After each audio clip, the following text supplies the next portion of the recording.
The warm spring wind carried dust through the streets of Wasco, Oregon Territory, as Sarah Edwards stood on the auction block, her heart pounding so violently she feared it might burst from her chest. The year was 1874, and for the first time in her 20 years of life, she understood true terror. Her wrists, raw and chafed from the rope that had bound them during the long journey west, now trembled freely as her captors presented her to the leering crowd of miners, drifters, and desperate men who populated this frontier town.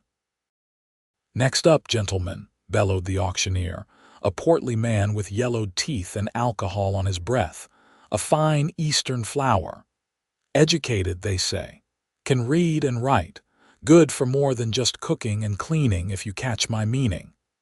His suggestive wink drew raucous laughter from the crowd. Sarah fought back tears. Just 3 weeks ago, she had been traveling west by stagecoach to take a position as a schoolteacher in Portland.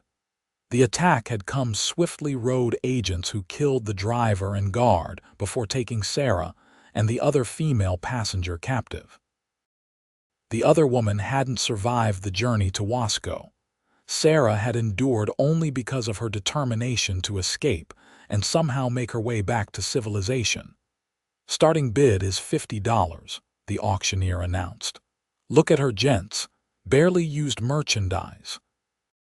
Sarah felt bile rise in her throat at being referred to as merchandise. She scanned the crowd desperately, looking for any face that might show a hint of compassion or decency.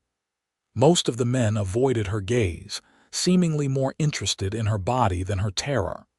$50. Called a voice from the back. A miner with a scraggly beard and dirt-encrusted fingernails raised his hand. "60, countered another. "75, shouted a third. Sarah's legs threatened to give way beneath her.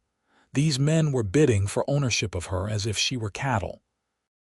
She thought of her parents back in Boston, who had reluctantly blessed her adventure west. They would never know what became of their only daughter. $100. The bids were climbing, and Sarah's hope was fading with each number called. The bidding reached $150 when a commanding voice cut through the crowd like a knife. "Mine." The single word silenced the gathering. The crowd parted, revealing a tall figure at the back. Sarah's eyes landed on a man unlike the others. He stood straight-backed, his face partially shadowed by a wide-brimmed hat. A leather vest covered his broad shoulders, and at his hip rested a holstered revolver. His presence seemed to command the attention of everyone present. "Logan Stone," someone whispered, and the name rippled through the crowd with a mix of respect and fear. The auctioneer cleared his throat nervously. "Mr. Stone, sir, the current bid stands at $150. I said mine." Logan Stone stepped forward, his spurs jingling with each deliberate step. $300, and this ends now." Sarah held her breath as the cowboy approached the auction block, his eyes a startling shade of blue that contrasted with his sun-darkened skin found hers. In them, she saw something unexpected, not the hunger or cruelty she'd seen in the others, but a firm resolve. "Anyone care to outbid Mr. Stone?" the auctioneer asked, his voice noticeably shakier. The silence that followed told Sarah everything she needed to know about this man standing in Wasco. No one challenged him. "Sold," declared the auctioneer, bringing down his gavel with obvious relief. "The lady goes to Logan Stone for $300. Sarah's trembling intensified as Logan approached and handed over the money. Was her fate truly any better with this stern-faced stranger than with the miners who had been bidding? At least he had stopped the degrading spectacle, but for what purpose? "Come," he said simply, offering his hand to help her down from the platform. Sarah hesitated, then realized she had little choice. She placed her trembling hand in his calloused palm and stepped down. "Thank you," she whispered, though she wasn't entirely certain she should be thanking him.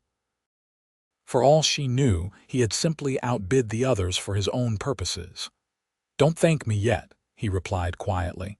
"Just walk beside me. Don't run." Logan led her through the dispersing crowd. Some men shot envious glances their way, others seemed relieved not to have won the bidding. Sarah was acutely aware of every set of eyes that followed them, every whispered comment. They walked in silence down Wasco's main street. The town was typical of frontier settlements, a mix of hastily constructed wooden buildings, a few more substantial structures, and canvas tents on the outskirts. Logan's stride was purposeful, and Sarah struggled to keep pace with him. "Where are you taking me?" she finally found the courage to ask. "Somewhere safe," was his terse reply. They approached a modest two-story building with a sign reading Stone Mercantile. Logan opened the door and ushered her inside. The store was well organized, with shelves of canned goods, tools, clothing, and other necessities. At the counter stood an older woman with silver-streaked hair pulled into a tight bun. "Martha," Logan addressed her. "This is Miss." He looked at Sarah expectantly. "Sarah Edwards," she supplied, her voice barely audible. "Miss Edwards needs a safe place to stay and some proper clothes," Logan continued. "Can you help her?" Martha's kind eyes assessed Sarah, taking in her disheveled appearance and the fear still evident on her face. "Of course," she said warmly. "Come with me, dear." Sarah hesitated, looking back at Logan. "Why are you doing this?" Logan's expression remained impassive. "No one deserves what happened to you today. What happens next is your choice." Martha gently took Sarah's arm. "Logan's a good man, miss. One of the few in these parts. You can trust him."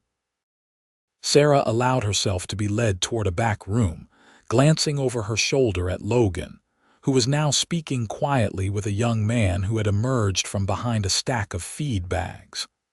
The cowboy's words echoed in her mind. "What happens next is your choice." It had been weeks since anyone had offered her a choice about anything. Behind the store, Martha led Sarah up an exterior staircase to a small apartment. "These are my quarters," she explained, "but you're welcome to clean up and rest here." The room was simple but clean, with a bed, a washstand, and a small dresser. A window overlooked the main street, and Sarah could see the auction block in the distance, now empty. "Those animals," Martha muttered, following Sarah's gaze. "Treating a woman like that." "It's not the first time, but Logan's been trying to put a stop to it." "Who is he?" Sarah asked, accepting the clean towel and soap Martha offered. "Logan Stone owns the Mercantile, and he has interests in several businesses in town. His family was among the first settlers here in Wasco. He's a fair man, respected by decent folk and feared by those who ain't so decent." Martha filled a basin with water from a pitcher. "He's got a complicated past, but who doesn't out here? Now you get cleaned up. I'll find you some proper clothes." When Martha left, Sarah sank onto the edge of the bed, the reality of her situation washing over her. She was alone in a strange town, at the mercy of a man she didn't know. Yet somehow, for the first time since the stage was attacked, she felt a glimmer of hope. She washed away the grime of her captivity, scrubbing her skin until it was red and raw, as if she could erase the memory of the past weeks. Martha returned with a simple but clean dress, stockings, and practical shoes. "They may not fit perfectly," Martha apologized, "but they're better than what you've got." Sarah dressed quickly, grateful for the fresh clothing. When she emerged from behind the dressing screen, Martha nodded approvingly. "There's a young lady under all that dirt after all," she said with a small smile. "Now come, Logan's waiting to speak with you." Downstairs in a small office behind the store, Logan sat at a desk reviewing ledgers. He stood when Sarah entered, and she was struck again by his imposing height and the intensity of his gaze. "Miss Edwards," he said with a slight nod, "you look better." "Thank you for what you did," Sarah said, finding her voice more firmly now, "but I need to understand why." Logan gestured for her to take a seat across from him. "I've seen too many women brought to Wasco against their will. Some end up in the saloons. Others disappear into private homes, never to be seen again." His jaw tightened. "I've been trying to stop the trade, but the law out here is flexible." "So what happens to me now?" Sarah asked. "That depends on you," Logan replied. "I can arrange passage to Portland if that's still your destination, or back east if you prefer." Sarah blinked in surprise. "You would do that for a stranger?" "I didn't buy you, Miss Edwards," he said firmly. "I paid to free you. There's a difference." The distinction wasn't lost on Sarah.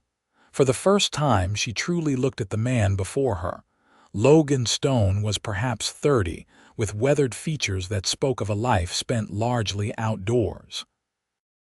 His dark hair was cut short, and a scar ran along his jawline.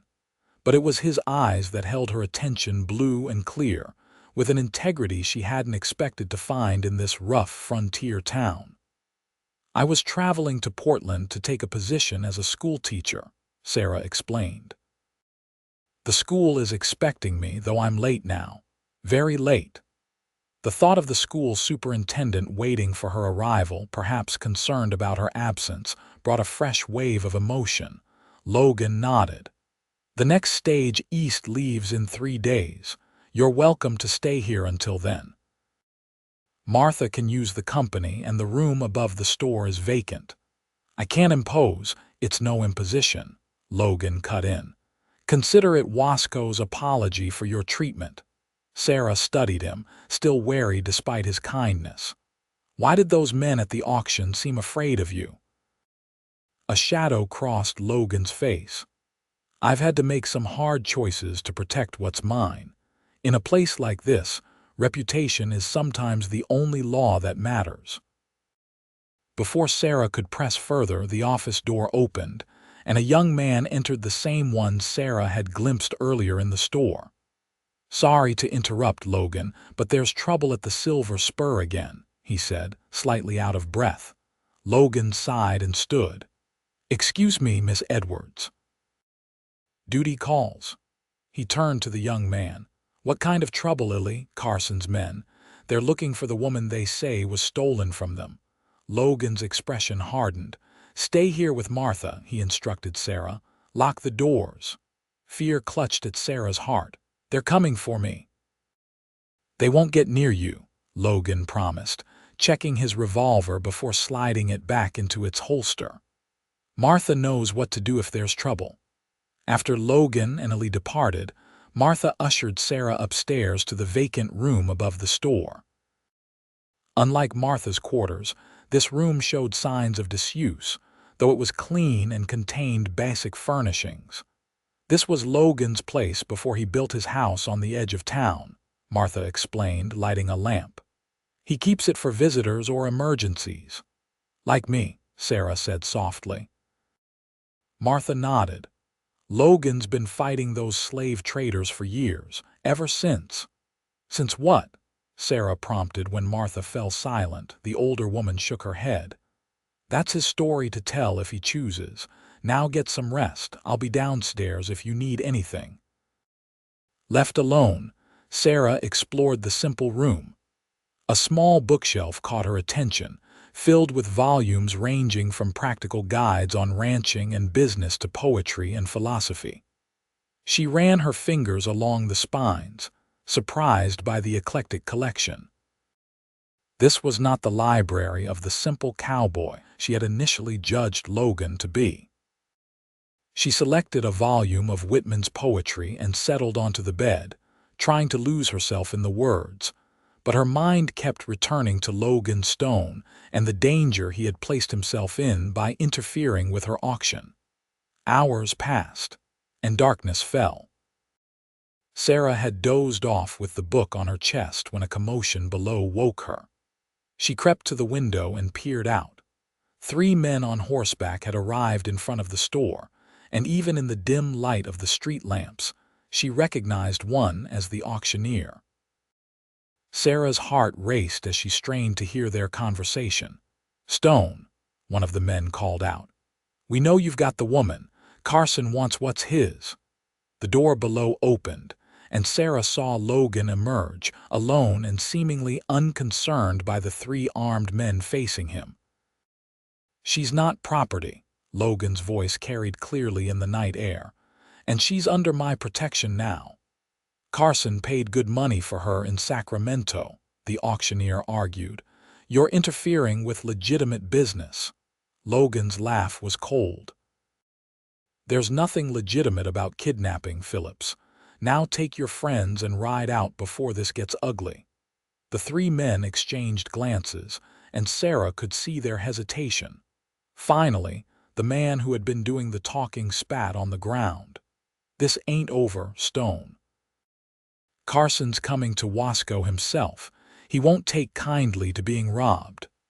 "I look forward to the conversation," Logan replied evenly. "Now get off my property." To Sarah's surprise, the men turned their horses and rode away. Logan watched them go, then glanced up toward her window. Their eyes met briefly before he returned inside. Moments later, a gentle knock came at her door. "Miss Edwards." It was Logan's voice. "Are you all right?" Sarah opened the door, clutching her borrowed shawl around her shoulders. "Who is Carson?" she asked without preamble. Logan's expression was grim. "A man who's made his fortune in the misery of others. He runs women from California to mining towns across the territories." He hesitated. "May I come in? We need to talk." Sarah stepped aside, allowing him to enter. Logan removed his hat, revealing dark hair with a slight wave to it. He seemed taller in the small room, less at ease than he had been facing armed men. "I'm afraid I've complicated your situation," he admitted. "Carson doesn't take challenges lightly. It may not be safe for you to stay in Wasco until the stage comes." "What are you suggesting?" Sarah asked. "I have a ranch about 10 miles outside of town. You'd be safer there until we can arrange your transportation to Portland." The prospect of going alone with this man to an isolated ranch sent a new wave of uncertainty through Sarah. Logan must have read her expression. "Martha would accompany you, of course," he added quickly. "And my foreman and his wife live on the property. You'd be properly chaperoned." Sarah considered her options, which were admittedly limited. "These men who are after me, would they really harm you to get to me?" "They'd try," Logan said with a confidence that suggested such attempts would be unsuccessful. "But I'm more concerned about your safety.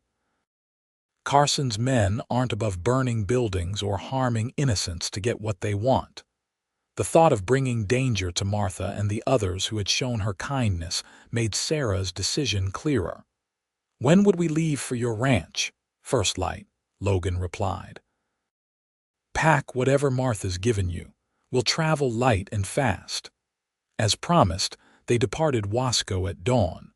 Logan had arranged a small wagon for Sarah and Martha, while he and Illy rode alongside on horseback. The morning air was crisp, and the landscape opened up beyond the town, rolling hills covered in sagebrush and scattered juniper trees, with mountains visible in the distance. "It's beautiful," Sarah remarked, taking in the vastness of the Oregon Territory. "Different from Boston, I imagine," Logan commented. Sarah nodded. "In every possible way. I came west seeking adventure and a new beginning. I certainly found more adventure than I bargained for." Logan's expression softened slightly. "The West has a way of testing people. Not everyone passes." "And you?" Sarah asked. "What test brought you here?" For a moment she thought he wouldn't answer. Then Logan pointed to a distant ridge. "I was born not far from here. My father established Stone Ranch during the first settlement wave. He believed in building something that would last generations." A shadow crossed his face. He didn't live to see it flourish. Before Sarah could inquire further, Illy rode up from behind them, his expression urgent. "Riders coming from the east, Logan, 4 of them moving fast." Logan's demeanor changed instantly. "Get the wagon off the road," he instructed.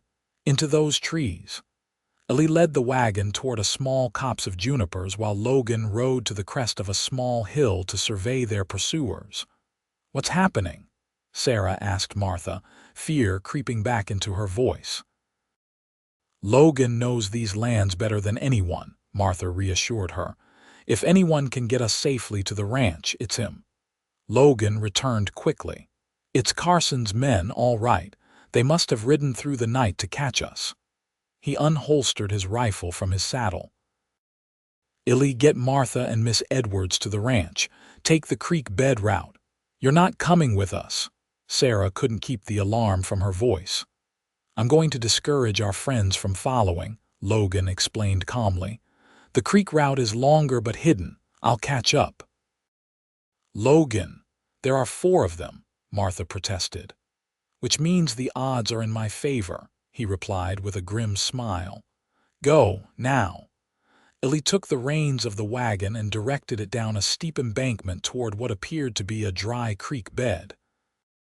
Sarah looked back to see Logan positioning himself behind a rocky outcropping, his rifle ready. "He'll be fine," Martha said, noting Sarah's concern. "This isn't his first encounter with Carson's kind." They traveled for nearly an hour along the winding creek bed, which occasionally held shallow water. The wagon bounced and jolted over the rocky terrain, and Sarah had to hold tight to keep from being thrown. "How much further to the ranch?" she asked as they navigated a particularly rough stretch. "Another hour, maybe more at this pace," Illy replied. "Logan's place sits in a protected valley. Once we're there, Carson's men would have a hard time approaching unseen."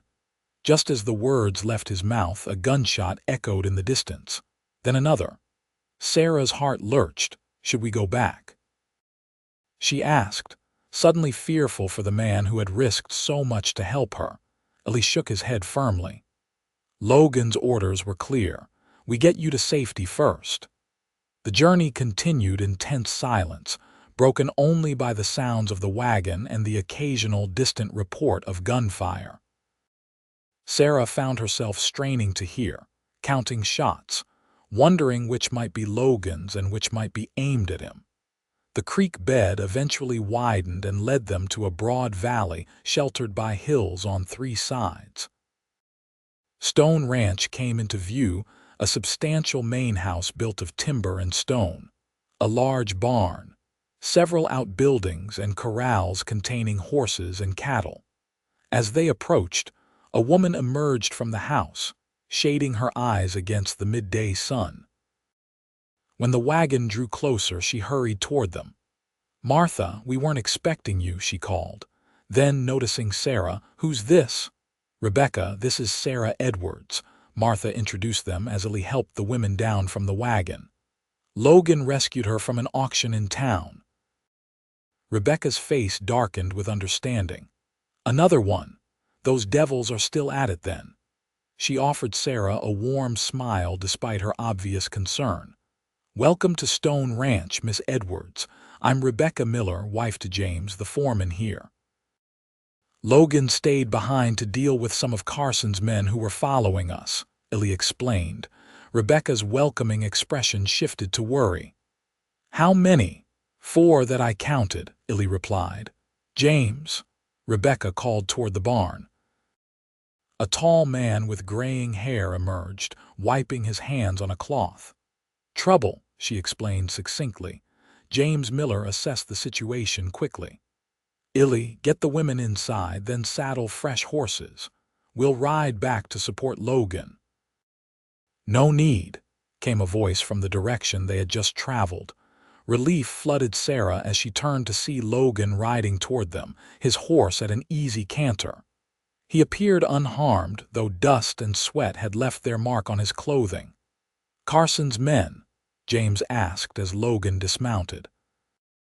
They decided hunting wasn't worth the risk, Logan replied cryptically. They're headed back to Wasco, minus one horse that took a bullet in the exchange. His eyes found Sarah's, and something passed between them, relief, certainly, but something more that Sarah couldn't quite define. You're safe here, he told her. Carson's men won't find this place easily, and if they do, they'll find it well defended. The main house at Stone Ranch was surprisingly refined for a frontier home. Solid furniture, some of it clearly brought from the East at great expense, filled rooms with high ceilings and large windows that captured the valley's beauty. Books lined the walls of what served as Logan's study, and paintings, landscapes of the region adorned several walls. Rebecca showed Sarah to a guest room that overlooked a small garden at the rear of the house. It's not much compared to what you might be accustomed to in Boston, she apologized. It's lovely, Sarah assured her, genuinely impressed by the comfort and civilization evident in this remote outpost. Mr. Stone has built quite a home here. It was his mother's doing, mostly, Rebecca explained. Elizabeth Stone was determined that civilization wouldn't end at the Missouri River. She brought culture and refinement with her when she came west with Logan's father. Is she? Sarah let the question trail off. She passed 5 winters ago, Rebecca said softly. Logan's been alone since then, running the ranch, the mercantile, and fighting his private war against men like Carson. What started that war? Sarah asked, her curiosity about Logan growing. Rebecca hesitated. That's for Logan to share if he chooses. But know this, he's a good man, perhaps the best in these parts, despite what his reputation might suggest. Later that evening, after a hearty dinner prepared by Rebecca with Martha's help, Logan invited Sarah to join him on the front porch. The night air was cool but pleasant, and stars filled the sky in greater numbers than Sarah had ever seen in Boston. It's magnificent, she said, gazing upward. I've never seen such stars. One of the compensations for frontier living, Logan replied, offering her a cup of coffee. Sarah accepted it gratefully. Your home is not what I expected.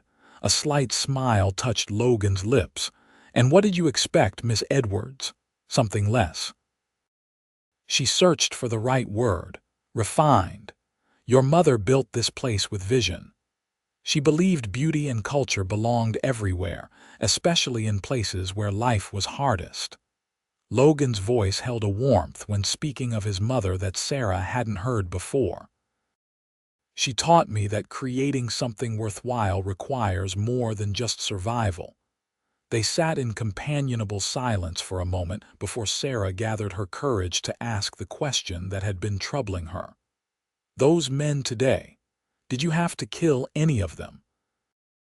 Logan studied her face in the lantern light. No, I fired to warn them, then to convince them. One took a graze to the arm, but they'll all ride again. He paused. Does that matter to you? Yes, Sarah answered honestly. I wouldn't want anyone's death on my conscience. Even men who would have sold you. There was no judgment in his tone, merely curiosity. Even them, she confirmed. Death seems so final a punishment. Logan nodded slowly. My father would have agreed with you. He believed in justice, not vengeance. His gaze shifted to the distant hills. Not everyone out here shares that philosophy. Sarah sensed there was more to his statement, some personal history that informed his views on justice and vengeance, but she didn't press. Instead, she asked, how long will it be safe for me to travel to Portland? A week, perhaps longer, Logan replied. Carson will be looking for you along the main routes. Once he gives up or moves on to other territory, the stage will be safe again. A week, Sarah repeated, surprised by the conflicting emotions the news stirred in her. Part of her was eager to continue to Portland, to begin the teaching position she had accepted. Yet another part found the prospect of remaining at Stone Ranch oddly appealing. Unless you're in a hurry to leave, Logan added, misinterpreting her hesitation. I could arrange for armed men to escort you all the way to Portland if necessary. No, Sarah said quickly. A week is fine. I'm grateful for your hospitality and protection. Logan's eyes held hers for a moment. You're welcome here as long as you need to stay, Miss Edwards. That night, as Sarah prepared for bed, she found herself reflecting on the strange turn her journey west had taken. The terror of the auction seemed almost unreal now, yet it had led her here, to this peaceful valley and this enigmatic man whose reputation inspired fear but whose actions demonstrated compassion. She fell asleep wondering what the coming week would reveal about Logan Stone and about her own shifting feelings toward him. The next morning, Sarah woke to the sounds of ranch life, distant cattle lowing, horses nickering, men calling to one another as they began their day's work. She dressed in the clothes Martha had provided and ventured downstairs, where she found Rebecca preparing breakfast. "Good morning," Rebecca greeted her warmly. "Did you sleep well?" "Better than I have in weeks," Sarah admitted. "This place has a peacefulness about it." "Most days," Rebecca agreed, "though it hasn't always been so." She set a plate of eggs and biscuits before Sarah. "Logan asked if you might like a tour of the ranch later. He has business to attend to this morning, but thought you might enjoy seeing more than just the house." "I'd like that very much," Sarah replied, surprised and pleased by the invitation. After breakfast, Sarah spent time helping Martha and Rebecca with household tasks, grateful for the normalcy of domestic activities after her ordeal. Around midday, Logan found her hanging laundry in the garden behind the house. "I see Rebecca has put you to work already," he remarked, a hint of amusement in his voice. Sarah smiled. "I volunteered. Idle hands make for a restless mind, my mother always said. A wise woman, your mother." Logan's expression turned more serious. "I've received word from Wasco. Carson himself arrived last night with more men. They're asking questions about you all over town." Sarah's hands stilled on the sheet she was hanging. "Will they find us here?" "Not likely," Logan assured her. "The few people who know where you are can be trusted, but it means we'll need to be cautious about when you travel on to Portland." Sarah nodded, trying to hide her disappointment at the extended delay. "I understand." Logan seemed to sense her frustration. "I promised you a tour. Would now be a good time?" "Yes, I'd like that," Sarah replied, finishing with the sheet and drying her hands on her apron. Logan led her first to the stables, where a dozen fine horses occupied stalls. "Stone Ranch raises some of the best horses in the territory," he explained with evident pride. "We supply the army, stage companies, and private buyers as far away as San Francisco." Sarah admired the animals, particularly a chestnut mare with intelligent eyes. "She's beautiful," she commented, reaching out to stroke the horse's velvety nose. "Duchess is special," Logan agreed. "She's descended from the first horses my father brought west." He watched as the mare nuzzled Sarah's hand. "She seems to like you. Do you ride, Miss Edwards?" "Not since I was a girl," Sarah admitted.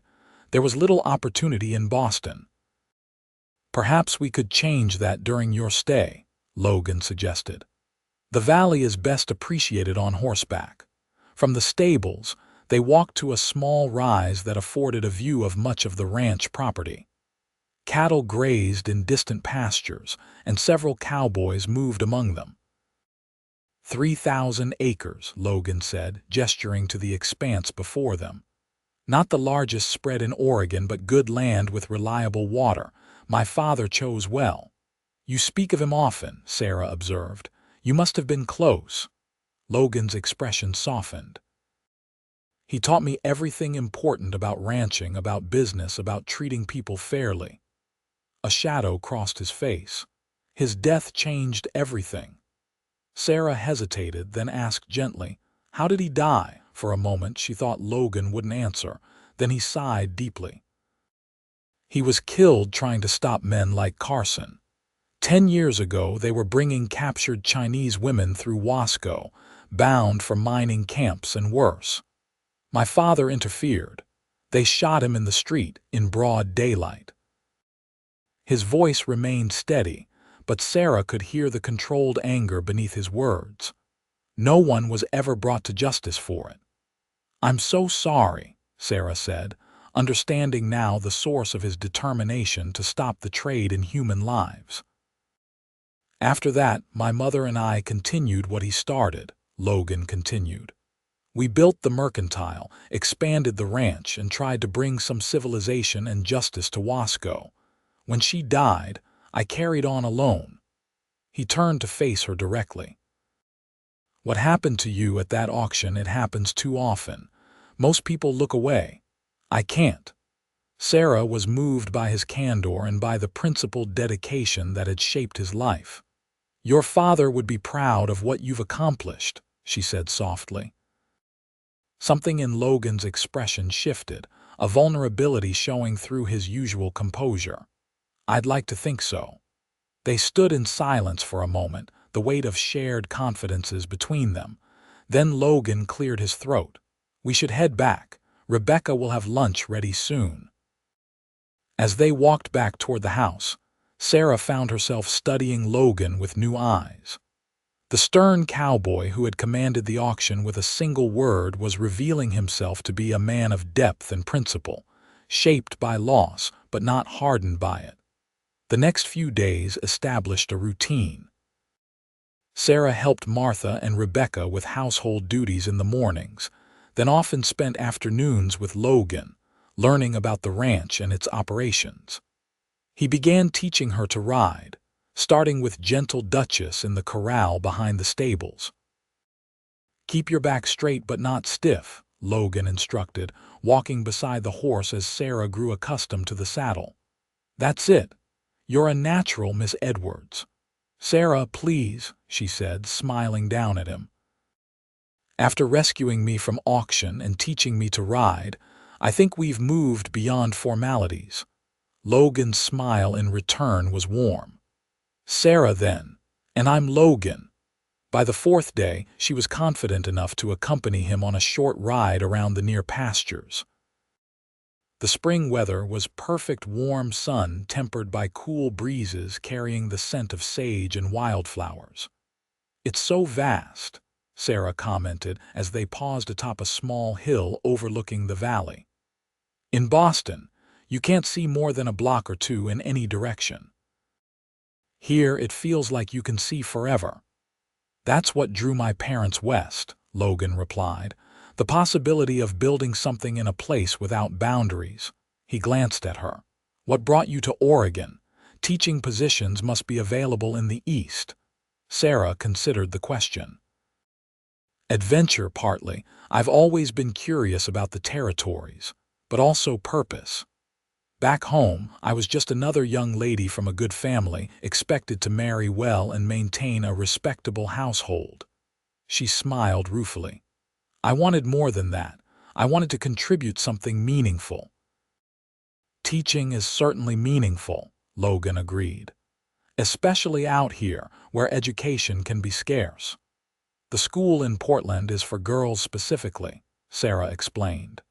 "Teaching them not just reading and arithmetic but science, philosophy, preparation for university. Knowledge that might help them shape their own lives." Logan studied her with newfound appreciation. "An admirable mission." "And you?" Sarah asked. "Is running the ranch and mercantile enough for you, or do you want more as well?" The question seemed to surprise him. "I haven't thought much beyond preserving what my parents built and continuing my father's work against men like Carson." "A worthy cause," Sarah acknowledged. "But is it enough to sustain a life?" Logan's gaze was thoughtful. "Until recently, I believed it was." The implication of his words hung in the air between them, unspoken but unmistakable. Sarah felt a flutter in her chest that had nothing to do with the exertion of riding. Something was changing between them, a shift so subtle yet so profound that neither seemed ready to acknowledge it directly. They rode back to the ranch in companionable silence, each lost in private thoughts about possibilities neither had anticipated when Sarah first stood trembling on that auction block. That evening, Logan received a visitor, Sheriff Daniels from Wasco, who brought troubling news. Carson's offering a $500 reward for information on the woman's whereabouts. The sheriff explained as he, Logan, and James gathered in Logan's study. Sarah listened from just outside the partially open door, unwilling to be excluded from discussions about her safety. "How many men does he have now?" Logan asked. 8, maybe 10, the sheriff replied. "They're staying at the Silver Spur, drinking heavily and making threats. Phillips told them you were headed north with the woman, but Carson's not convinced." Logan's voice was grim. "He won't leave until he's satisfied. Carson's reputation depends on reclaiming what he considers his property." "I've deputized some men," Sheriff Daniels said. "We're keeping an eye on them, but legally, I can't move against them unless they break the law." "And kidnapping women isn't breaking the law." Logan's tone was sharp. The sheriff sighed. "You know as well as I do, Stone, that out here the law is only as strong as the men willing to enforce it.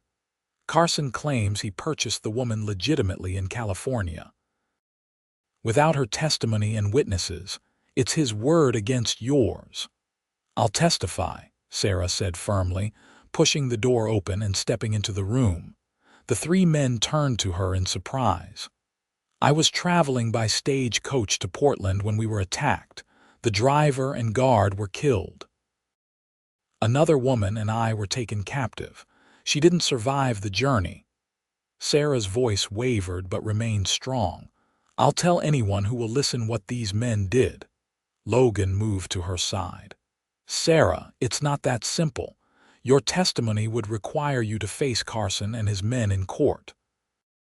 Even if a judge believed you over them, the danger, I won't hide forever," Sarah interrupted. "These men must be stopped. If my testimony can help do that, then I have a responsibility to speak." The sheriff studied her with newfound respect. "The circuit judge won't be through Wasco for another month. Are you willing to stay that long?" Before Sarah could answer, Logan interjected. "It's too dangerous. Carson won't wait for a trial. He'll try to silence her first." "Then what do you suggest?" Sarah challenged. "That I flee to Portland and leave these men free to capture other women, to sell them like cattle." Her eyes held Logan's. "You've been fighting this battle alone for too long. Let me help." A tense silence filled the room. Finally, James spoke up. "The woman's got a point, Logan. One man can only do so much. With her testimony, we might finally get the territorial governor to send proper law enforcement to clean up Wasco." Logan looked from James to the sheriff, then back to Sarah.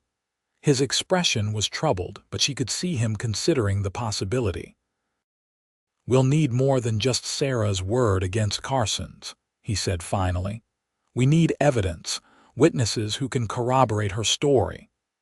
"The stagecoach company will have records of the attack," Sarah suggested. "And surely someone in Wasco must have seen them bring me into town." The sheriff nodded slowly. "I can make inquiries discreetly. If we build a strong enough case before the judge arrives, we might convince him to issue warrants immediately." "And until then?" Logan asked, his concern for Sarah evident. "She stays here under your protection," the sheriff replied. "Carson doesn't know for certain she's at Stone Ranch, and even if he suspects, he'd be a fool to attack you on your own property."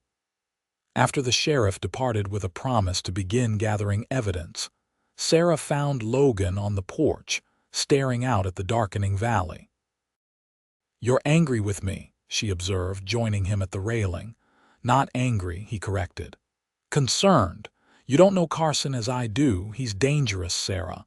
Men like him don't respect the law or wait for courts to decide their fate." "I know the risks," she said quietly. But I also know that running away won't stop him from hurting others. Logan turned to face her, his expression intense. When I saw you on that auction block, I acted on instinct. I couldn't stand by and watch what was happening to you, but I never intended to draw you deeper into this fight. You didn't draw me in, Sarah replied. Those men who attacked my stagecoach did that. This became my fight the moment they killed that driver and guard, the moment that other poor woman died in captivity. She placed her hand gently on his arm. Your father stood up for what was right, even knowing the dangers. How can I do any less? Logan covered her hand with his own. You're a remarkable woman, Sarah Edwards. The touch of his hand on hers sent warmth spreading through her. They stood close now, the space between them charged with unspoken feelings. I've never met anyone like you, Logan Stone, Sarah said softly. A man who would risk everything to help a stranger. You're not a stranger anymore, he replied, his voice low and intimate. For a moment, Sarah thought he might kiss her. Her heart raced at the possibility. Then the sound of approaching footsteps caused them to step apart as James appeared with news about the ranch's security arrangements. That night, Sarah lay awake, replaying the moment on the porch in her mind. In just a few days, this man had come to mean more to her than she could have imagined possible. The teaching position in Portland, once so important, now seemed distant and less compelling when weighed against what she was beginning to feel for Logan. But complications loomed. The danger from Carson remained very real, and even if they succeeded in bringing him to justice, what then? Logan's life was here at Stone Ranch and in Wasco. Her commitment was in Portland. How could these separate paths possibly converge? The following morning, a ranch hand spotted riders approaching from the direction of Wasco. 6 men, moving deliberately toward Stone Ranch. It's Carson, Logan confirmed after observing them through his spyglass. He's found us. The ranch hands quickly assembled, armed and ready to defend the property. James positioned men at strategic points while Martha and Rebecca prepared the house for possible siege. Sarah, you should stay inside, Logan instructed as he checked his rifle. No, she replied firmly. I won't hide while others risk themselves for me. Logan started to object, then saw the determination in her eyes and relented. Stay close to me then. They waited on the porch as the riders approached the main gate. Logan, James, and 4 ranch hands stood in a line, weapons visible but not yet raised. The lead rider was a well-dressed man in his 40s with a neatly trimmed beard and cold eyes. He raised his hand, signaling his men to halt at a respectful distance. Logan Stone, he called out. I believe you have something that belongs to me. I see no property of yours here, Carson, Logan replied evenly. Just free people on private land. Carson's gaze found Sarah standing slightly behind Logan. There she is, the schoolteacher from Boston. His smile was unpleasant. Come now, Miss Edwards. You've led Mr. Stone and his men on quite a chase, but it's time to fulfill your contract. There is no contract, Sarah called back, stepping forward to stand beside Logan. Only kidnapping and attempted slavery. Carson's expression darkened. Brave words from a woman who cost me considerable investment. Did you tell your protector how you agreed to work for me in California before trying to escape? How I paid your debts before you betrayed that generosity? That's a lie, Sarah said firmly. I never met you before the auction in Wasco. I was traveling by stagecoach to Portland when your men attacked us and took me captive. Carson shrugged, unperturbed. A matter of perspective, perhaps, but the law will see it my way, I assure you. He turned his attention back to Logan. I'm prepared to be reasonable, Stone. $500 for the woman's return, and we'll consider the matter closed. And if I refuse? Logan's hand rested casually near his holstered revolver. Carson's smile disappeared. Then things become considerably less civilized. I have 10 more men in Wasco, ready to ride at my signal. Your ranch is impressive, but can you defend it against those odds? Before Logan could respond, the sound of approaching horses drew everyone's attention. Coming up the road from the opposite direction was Sheriff Daniels, accompanied by at least a dozen armed men. "What's this?" Carson demanded, his composure slipping. "Insurance," Logan replied with grim satisfaction. The sheriff rode up to where Logan and his men stood. "Carson," he acknowledged coldly, "I thought I might find you here." "Sheriff," Carson nodded stiffly. "I'm merely attempting to recover stolen property." "Interesting claim," the sheriff replied, "especially since I have sworn statements from 2 witnesses who saw your men bring Miss Edwards into Wasco against her will." He removed papers from his saddlebag. "I also have a telegram from the Portland school superintendent confirming Miss Edwards was traveling to take up a teaching position when her stage coach was attacked." Carson's face flushed with anger. "Circumstantial evidence at best." "Perhaps," the sheriff agreed. But the circuit judge found it compelling enough to issue this. He held up another document. "A warrant for your arrest on charges of kidnapping, false imprisonment, and attempted human trafficking." For a moment, Carson seemed frozen in disbelief. Then his hand moved toward his gun. "I wouldn't," Logan warned, his own weapon already drawn and aimed. Around him, James and the ranch hands had also raised their rifles. Seeing himself outnumbered and outmaneuvered, Carson slowly raised his hands. "This isn't over, Stone," he growled as the sheriff approached to take him into custody. "Yes, Carson," Logan replied quietly. "For you it is." The sheriff's men disarmed Carson and his companions, binding their hands before leading them back toward Wasco. Only Sheriff Daniels remained behind to speak with Logan and Sarah. "The judge is already on his way to Wasco for a special hearing," he explained. "Your testimony will be crucial, Miss Edwards, but with the evidence we've gathered, I believe Carson will finally face justice." Sarah felt overwhelming relief mixed with a strange sadness. With Carson's arrest, the immediate danger had passed. There was no longer any reason to delay her journey to Portland. "When will the judge require my testimony?" she asked. 3 days from now," the sheriff replied. "After that, you'll be free to continue to Portland if you wish." "If you wish." The simple phrase echoed in Sarah's mind as she glanced at Logan.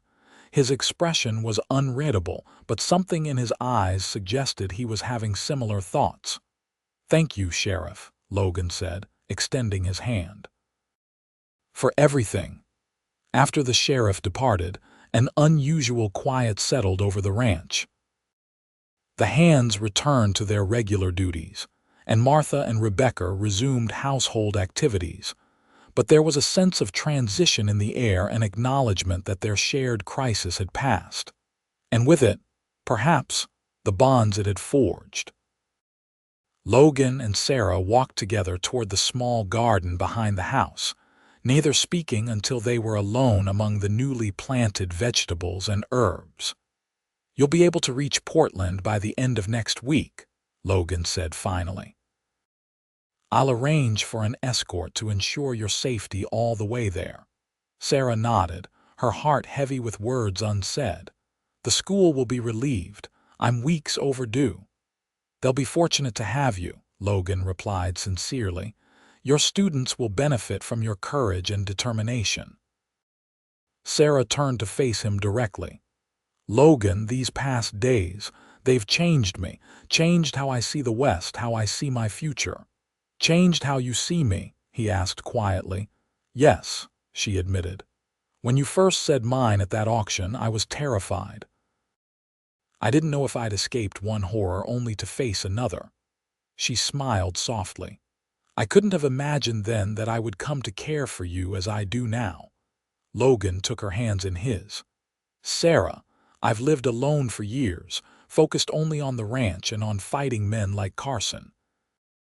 I never expected to find someone who would understand that fight, much less join it." His blue eyes held hers. "I never expected to find you. But my position in Portland," Sarah began, the conflict evident in her voice, "is important," Logan finished for her. "Your teaching, your mission to educate young women, those are part of who you are. I wouldn't ask you to abandon them." Sarah felt tears forming. "Then what are we to do? Portland is far from Wasco." Logan's thumbs traced gentle circles on her hands. "Distance can be overcome. Wasco needs a proper school as well, perhaps not immediately, but in time. And Portland isn't so far that visits would be impossible." "Visits?" Sarah repeated, hope rising within her. "For now," Logan nodded. "Until we determine what the future might hold for us, if there could be a future." "I believe there could be," Sarah said softly, "if we both wish it." Logan released her hands only to gently cup her face. "I do wish it, Sarah Edwards, more than I've wished for anything in a very long time." When his lips met hers, Sarah felt as though every moment since that terrible auction, every fear, every uncertainty, every small kindness and growing affection had led inevitably to this kiss. It was tender and unhurried, a promise rather than a demand. When they finally parted, Logan kept her close, his forehead resting against hers. "Whatever happens in Portland, know that you'll always have a place here if you want it." "I'll remember," Sarah promised, "and I'll return. That's my pledge to you." The next 3 days passed too quickly. Sarah gave her testimony before the visiting judge, her clear account of her abduction, and the auction leaving no room for doubt about Carson's guilt. The judge ordered Carson and his associates held for trial in Salem, the territorial capital, where federal charges awaited them. On her final evening at Stone Ranch, Logan surprised Sarah with a small gathering: Martha, Rebecca and James, Illy, and several of the hands who had helped protect her. They shared a festive meal, with toasts to Sarah's courage and wishes for her success in Portland. After the others had retired for the night, Logan presented Sarah with a small package wrapped in brown paper. "A parting gift," he explained as she carefully unwrapped it. Inside was a finely crafted journal bound in soft leather, with her initials SC embossed in gold on the cover. "It's beautiful," she breathed, running her fingers over the smooth leather. "I thought you might record your adventures in Portland," Logan said, "and perhaps your thoughts of Wasco from time to time." Sarah clutched the journal to her chest. "I'll write in it every day," she promised. "And send you letters just as often." "I'll look forward to each one," Logan replied, taking her hand, "and to the day when you might return." The morning of Sarah's departure dawned clear and bright. Logan himself would accompany her to Wasco, where she would board the stage to Portland. Martha had packed provisions for her journey, and Rebecca had insisted on giving Sarah 2 dresses she had quickly altered to fit her slender frame. As they prepared to leave, Duchess nickered softly from the corral. "She'll miss you," Logan commented, noticing Sarah's gaze toward the chestnut mare.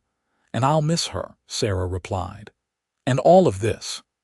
Her gesture encompassed the ranch, the valley, and by implication the man beside her.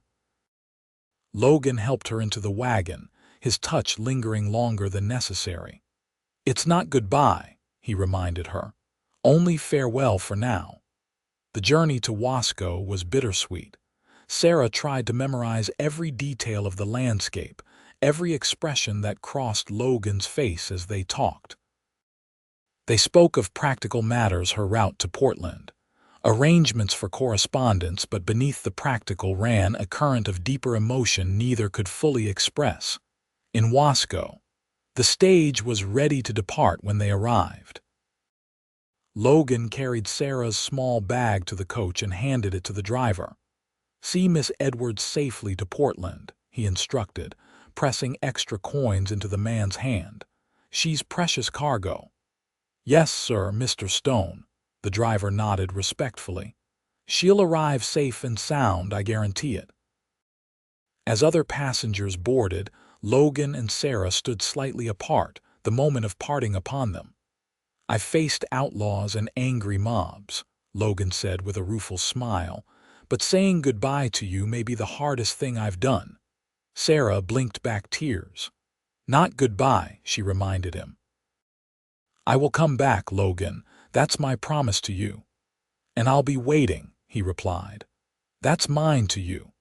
When he kissed her this time, neither cared about the curious glances from bystanders or the knowing smile of the stage driver.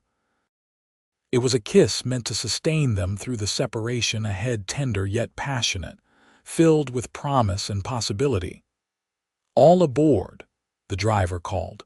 Logan helped Sarah into the coach, squeezing her hand one last time before stepping back. "Safe journey, Sarah Edwards," he said formally, though his eyes conveyed so much more. "Until we meet again, Logan Stone," she replied, her voice steady despite the tears threatening to fall. As the stage pulled away, Sarah watched through the window as Logan's figure grew smaller in the distance. Her heart was divided now between the teaching position that awaited her in Portland and the man who stood watching her departure in Wasco. Yet beneath the sadness of parting lay a certainty that their story was not ending, but only beginning. 6 months later, as autumn painted the hills surrounding Wasco in gold and crimson, Logan Stone stood waiting at the stage depot. His usually stern expression had softened to one of anticipation, and in his hand he held a small bouquet of late wildflowers gathered from the ranch. When the stage from Portland appeared on the horizon, his heart quickened. Among the dust-covered passengers who descended from the coach was a familiar figure in a blue traveling dress, Sarah Edwards, returning as she had promised. Their embrace spoke of months of separation, bridged by letters and unwavering devotion. But it was Sarah's news that transformed their reunion into something more significant. "The school in Portland has approved my proposal," she told Logan excitedly as they drove toward Stone Ranch. "I'm to establish a branch school here in Wasco beginning next spring." Logan's face lit with joy. "You'll stay?" "I'll stay," Sarah confirmed. "My place is here now, teaching, yes, but also with you." That evening, beneath the same stars that had witnessed their first conversations, Logan asked Sarah to become his wife. Her acceptance sealed a journey that had begun in fear at an auction block, but would continue in love for decades to come. In the years that followed, Stone Ranch flourished under their joint care. The school Sarah established in Wasco became known throughout the territory for its progressive education, particularly for young women. And Carson's conviction led to stronger laws against human trafficking in Oregon, a legacy of justice that honored the memory of Logan's father. Their first child, a son named after Logan's father, arrived just as the new schoolhouse was completed. He would be followed by 2 sisters, all 3 children growing up with their mother's love of learning and their father's sense of justice and compassion. On the 10th anniversary of the day Logan had claimed Sarah at the auction, they stood together on the porch of their home, watching their children play in the yard that had once been Martha's herb garden. The ranch had expanded, the town of Wasco had grown more civilized, and the auction block where they had first met had long since been torn down and replaced with a proper town hall. "You ever think about that day?" Sarah asked, leaning against her husband's solid strength. "When you stepped forward and said mine," Logan smiled down at the woman who had transformed his life. "Every day," he admitted. "It was the best investment I ever made." Sarah laughed softly. $300 for a lifetime of happiness. Quite a bargain, Mr. Stone." "The best bargain in the West, Mrs. Stone," Logan agreed, drawing her close for a kiss that, even after a decade together, still held the promise and passion of their first. From terror on an auction block to love on a prosperous ranch, their journey had been unexpected but undeniably meant to be a love story that would become legend in Wasco for generations to come.